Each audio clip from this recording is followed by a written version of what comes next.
بسم الله الرحمن الرحیم. حضرت سلیمان قومشو جمع کرد، برای طلب باران به صحرا می رفتند.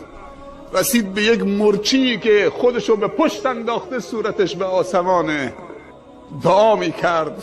میدونه دعای این مرچی چه بود؟ در مسیرش دید که مرچی ناچیز خودشو به پشت انداخته روی خاک، سر به آسمان میگه اللهم انا خلق من خلقک. حضرت سلیمان مات و مبهوت شد، به قوم گفت بیستید. چه داره میگه؟ این مورچه خودشو به پشت انداخته رو خاک، میگه اللهم انا خلق من خلقک. بارالله پروردگارا، ما گروهی از خلق تو هستیم. دنبالش اول اعتراف به بندگی در مقابل عظمت خداوند. حالا دوم چی میگه این مورچه؟ لیس بنا غنی عن رزقک. خدایا ما بی نیاز از روزی تو نیستیم، محتاج روزی هستیم.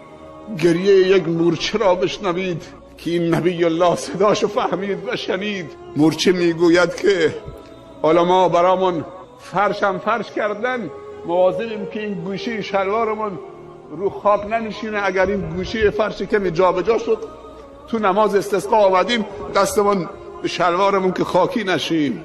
اگر شانه سرمون که خراب شد، دوباره ما بندی از امتی از امتان تو، بندی از بندگان تو، خلقی از خلق تو. خدایا ما بی نیاز از روزی تو نیستیم، روزی به ما بده، آب به ما بده. حضرت سلیمان رو کرد به قوم، گفت بر بگردید که خدا به شما باران میده، اما با دعای غیر شما، به دعای غیر شما، به دعای یک مورچی. در روایات وارد شده که خداوند فرموده که اگر بندی من دستشو بلند کرد 3 بار گفت یا الله، همه با هم بگیم عزیزان، یا الله یا الله یا الله انا خلق من خلقک. دعای مورچه، ما بندگانی از بندگانت هستیم یا الله. ما بی نیاز از رزق تو نیستیم یا الله. ما بی نیاز از رحمت تو نیستیم یا الله. خدایا ما را به خودمون واگذار یا الله. خدایا بارانی بر دلهای ما نازل بکن که درون ما رونق بگیرد. خدایا به داد دلهای ما برس که دلهای ما مرده، نه زمینها. درون ما خشکیده یا الله. خدایا بارانی بر دلها و افکار ما بریز و به داد دلها نیتهای ما، به داد افکار ما را تصحیح فرما. ما در ابتدای سال جدید 1432 هجری هستیم. امروز روز دوم و سوم سال هجری، سال 32.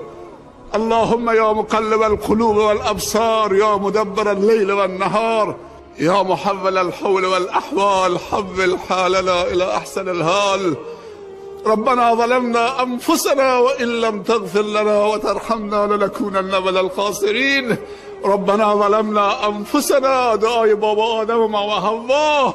ربنا ظلمنا انفسنا وان لم تغفر لنا وترحمنا لنكونن من الخاسرین. ربنا ظلمنا انفسنا وان لم تغفر لنا وترحمنا لنكونن من الخاسرین. خدایا محتاج رحمتت هستیم.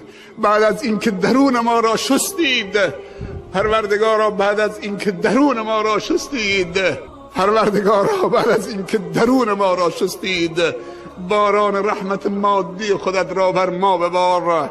چون همه جا خوش شده، آبها عمیق شدند، چراگاه ها کم شدند، بندگانتون نگرانند. خدایا اینایی که میبینید 90%شون 2-3 روزی که روزه هستند، امروز با دهان روزه آمدن. خدایا صندوقی برای بیماران تالاسمی و سرطانی و کلیوی گذاشتند. خدایا عجله‌ای برای رفتن ندارند. خدایا اگر تو اونها را بیامرزی و استغفار و توبهشون رو قبول بکنید، مشکل باران ندارند. مشکل این که دلشون خشکیده شده، توکل و ایمانشون و یقینشون و عقیدشون ضعیف شده و اخلاصشون خدشه‌دار شده و مسیر قلبشون منحرف شده. خدایا به این جمع نیازمند رحم بفرما. از خانه هاشون به این بیابان آمدن. تو خودت گفتی اگر بنده من دستشو بلند کرد 3 بار گفت یا الله یا الله یا الله. تو خودت گفتی که من شرمم میاد که دست بندم و خالی بر بگردونم. خودت گفتی ادعونی استجب لکم.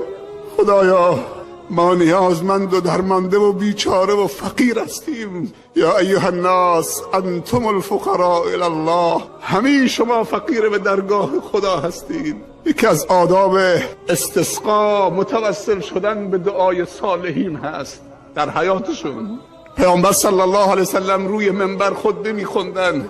یک دفعه اعرابی در جمع بلند شد و خطبه آن حضرت رو قطع کرد. گفت یا رسول الله صلی الله علیه وسلم هلک العباد و البلاد، همه هلاک شدن.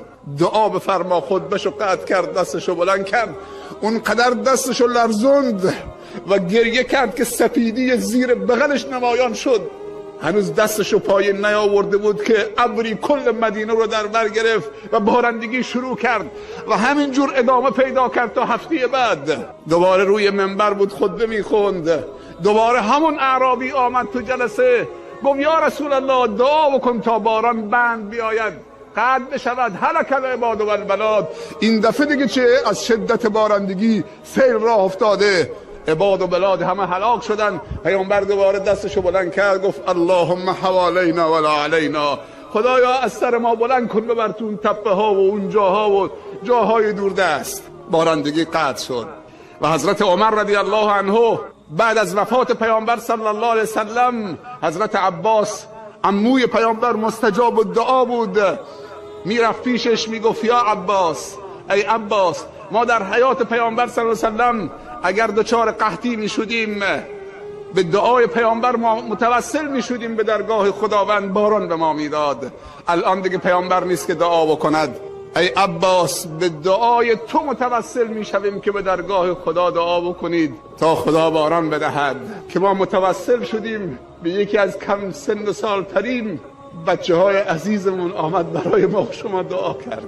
قبل از اینکه نماز استسقا خونده بشود، 2 رکعت نماز مثل نماز عید، خطبه هم بعد از نماز می نشینیم تا آخر خطبه همدیگر رو حلال بکنید. اگر 2 نفر تو این جمع باشن که به هم پشت رو هستن، با هم قهرن، اگر نمامی در این جمع هست که از رونق جامعه اسلامی خوش نمی شود، اگر تارک الزکاتی در این جمع هست، اگر فرزندی که بی احترامی به پدر و مادرش کرده، اگر ظالمی که به فقیر ظلم کرده، اگر بدهکاری که حق طلبکارش رو پرداخت نمی کند و متمکن هم هست، اگر زن و مردی که بی احترامی به هم کردن، اگر مردی که در حق خانواده و اولادش بی حرمتی می کند، اگر شریکی که به شریکدارش خیانت کرده، اگر معلمی و عالمی که در حق بندگان خدا و شاگردان و طلاب کوتاهی کرده، اگر شیخ و عالمی که